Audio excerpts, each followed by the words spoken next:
Mas eu queria agradecer, quer dizer, minha fala aqui é de gratidão, porque quando eu soube, né, pela imprensa, dessa estultice, que é essa sugestão revogando o título de Paulo Freire, patrono da educação brasileira, eu tive um impacto, como poucas vezes eu sofri um impacto tão grande. É porque é algo que você pode esperar tudo de ruim, mas dificilmente se espera algo tão ruim, né, e tão infeliz como isso que ocorreu. Então, eu logo procurei as pessoas que poderiam me ajudar nisso, a evitar que esse atentado, mais um atentado a Paulo Freire, pudesse se consumir, ou, aliás, se concretizar nesse país. Então, procurei a presidente da Comissão de Direitos Humanos e Legislação Participativa do Senado, a nossa querida Regina, que prontamente se comprometeu a fazer a parte dela como presidente da comissão para evitar que essa iniciativa fosse aprovada, fosse acolhida. Imediatamente procurei a Fátima, porque eu sabia também que contaria com a adesão incondicional e competente da companheira, e ela logo disse, eu vou pedir à senadora Regina para que eu seja relatora da matéria.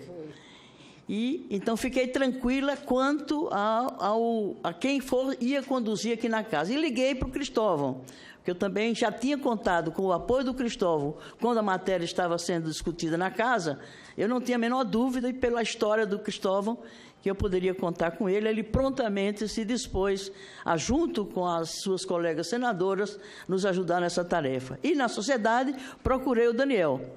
Disse, olha, Daniel, também já sabia do absurdo, eu digo, vamos nos mobilizar, vamos fazer uma articulação de forças, de forma plural, ampla, para que a gente possa deter mais um exílio de Paulo Freire. É um segundo exílio que querem decretar a Paulo Freire, né, da forma como estava se dando. E o pior é que é pela fala de um deputado do Rio Grande do Norte. E é bom que a gente dê nome às palavras, às pessoas. Rogério Marinho. Ele é que estava apoiando essa iniciativa. Não posso dizer que a iniciativa foi dele, mas ele estava apoiando e fazendo essa avaliação em relação ao papel que o Paulo Freire havia tido na visão estreita dele, absurda, né, de que ele era responsável pelo retrocesso da educação brasileira. Então, não dá nem para a gente citar essas pessoas, né? Mas, em todo caso, é bom a gente atentar que não é só alguns meninos do movimento MBL, mas são deputados, né, de um Estado que conhece Paulo Freire, sabe da história dele, a menos que ele seja tão ignorante que nem sequer isso ele se deu ao cuidado de verificar, né? E aí nós temos que, exatamente, vencer essa parada. E eu costumo dizer, Paulo Freire não precisa disso. Paulo Freire está acima de qualquer coisa. Tá? Ele vai estar presente os séculos pela frente, né, após o nosso tempo. Mas é o que ele representa para o mundo, né? A figura dele, o legado que ele deixa, né? A humanidade que era ele. É uma figura que marcou minha vida. E esse ato aqui, também sou grata por ele, porque se incorpora a uma história minha com Paulo Freire, que acompanha, de uma certa forma, toda a minha história de luta. Eu vim conhecer Paulo Freire só quando ele voltou do exílio, mas eu já fui punida pela ditadura por causa de Paulo Freire, porque ele me deixou, né, uma arma, uma ferramenta perigosa para a ditadura na época, que foi o seu sistema de alfabetização, conscientização, e me ensinou que deveria usar um retroprojetor. Era a época que a gente usava o retroprojetor para projetar, né, as frases dele, as palavras limite, né, as palavras eixo. Quer dizer, e nós, jovens, naquele tempo, alfabetizando os camponeses, né, no rescaldo das ligas camponesas, junto com a igreja, a Pastoral da Terra, com Dom José Maria Pires, né, o arcebispo da Paraíba, aquele bispo negro, que acabou de falecer, lamentavelmente. E quando a ditadura nos perseguiu, se encontrasse o retroprojetor nas nossas casas, era o suficiente para nos levar em cana e passar por processos, né, de subversão, porque era uma arma tão poderosa, né? Paulo Freire era tão sabe? A ideia dele era tão forte, tão revolucionária e tão arrasadora daquilo que é ruim, né, que a experiência dele e o instrumento usado por ele era uma ameaça a um regime que regime é esse que se sente ameaçado por um retroprojetor na mão de uma jovem ou de algumas jovens? Então, lá no solo da Paraíba, deve ter muitos retroprojetores lá, escondidos lá no subsolo, que a gente enterrou. Quem usava o retroprojetor teve que enterrar para não ser uma arma contra nós por parte da ditadura militar. Depois só vim conhecer pessoalmente Paulo Freire quando ele voltou do exílio. E me encontrei numa formatura de uma turma da Faculdade de Serviço Social lá em São Paulo, né, que me escolheu, eu era professora dessa faculdade, e me escolheu para NIF e escolheu Paulo Freire patrono. E a solenidade não pode ser feita na faculdade, exatamente porque era uma ameaça, eu e Paulo Freire homenageados por aquela turma, né, que era uma faculdade que eu lecionava, e eu era uma faculdade particular. Então, todo final de ano, os alunos faziam um abaixo-assinado para garantir minha volta no ano seguinte. Senão, eu já não voltaria mais, né? Porque eu era uma ameaça também naquela universidade. O fato é que eu me encontrei com Paulo Freire naquela formatura, eu homenageei ele num clube, porque não pode ser na universidade, porque nós dois era demais homenagear Paulo Freire e eu ao mesmo tempo, né? Então, e aí a gente esperava, eu também esperava, um discurso inflamado de Paulo Freire. E um discurso de crítica, de cobrança, de denúncia, né? O exílio, o sofrimento, nada disso. Ele falou da comida nordestina, que ele agora podia comer a comida nordestina quando voltou para o Brasil. Era essa, é a grandeza daquele homem. Ele não tinha ódio, ele não vivia o passado, ele vivia o presente, plenamente naquilo que era importante para ele, e que era a sua alma, o seu coração, a sua mente. E foi uma paixão enorme, pessoal minha com o Paulo Freire. E aí eu virei, no ano seguinte, vereadora. E aí entrei na Câmara Municipal com um requerimento, né, declarando Paulo Freire cidadão paulistano. Então ele virou cidadão paulistano pela minha iniciativa na Câmara. Bom, aí virei prefeita. Aí virando prefeita, o que é que eu fiz?